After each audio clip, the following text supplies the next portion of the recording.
Tuh, gua saling diadakan, ayo. Anu nih kono sih, sama jenenge Angelia. Nembang dulu. Nah, ya. Aku ora ngarani sing paling mok senengi sing kira-kira sing ngendhangi iso. Apa nduk, Dik? Langgam mawon nggih, Pak. Langgam oke. Ya. Kela nomor Sidro. Kela Dik. Memintaku no. Nah. Jangan kawan ngomong bintang. Ini ya kena. Apa dulu? Lagi. Ayo, diseke. Slendro mawon, Pak. Wah, slendro ya. Napa? Slendro napa? Langgame napa? Podang kuning. Wah, podang kuning. Nggih. Nek ngono karo ngadeg nek podang kuning. Ya.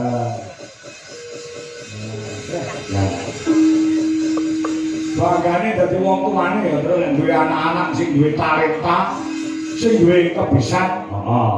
Aku iki dadi wong tuwa, wah, lek hubungah ora karo-karuan.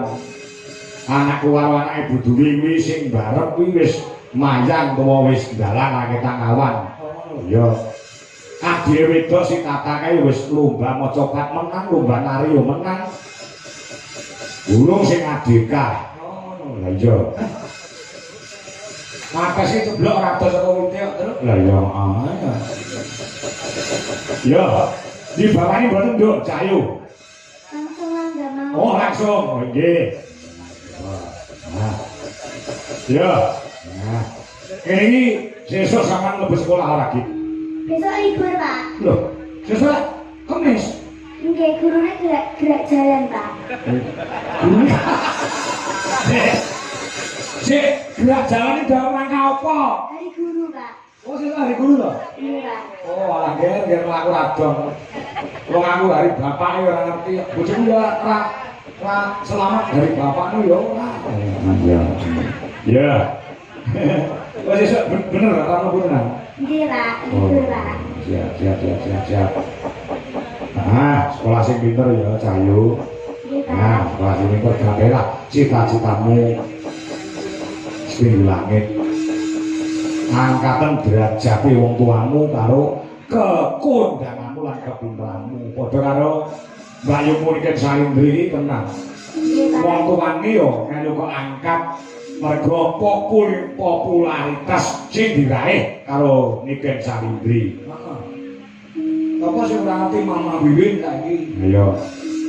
Karo Bapak Soleh. Lah iya. Urung Pak Sukono. Deglen, Pak Kandung Niken. Oh iya.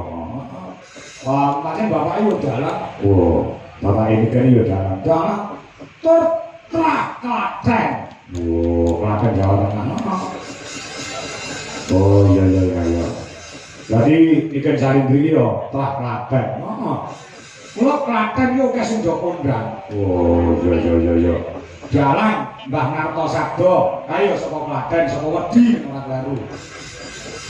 Almarhum Ki Anom Surata ya saka Juwiring Klaten. Oh, ngono. Almarhum Ki Warsina Sreng kuwi yo Klaten. Oh, iya. Duwi Boim. Lah iya. Ya, kaya apa, Nduk? Buka celana ya, Nduk? Nah, ya. Podang kuning iki biasane Mas Tarno Tania Jaya sing nyuwun. Yuk.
yang disusul karo genduk Niken Salindri sesuai karo janjiku mau pengen ora mung ngembang ning kudu nganggo jogetan jaipongan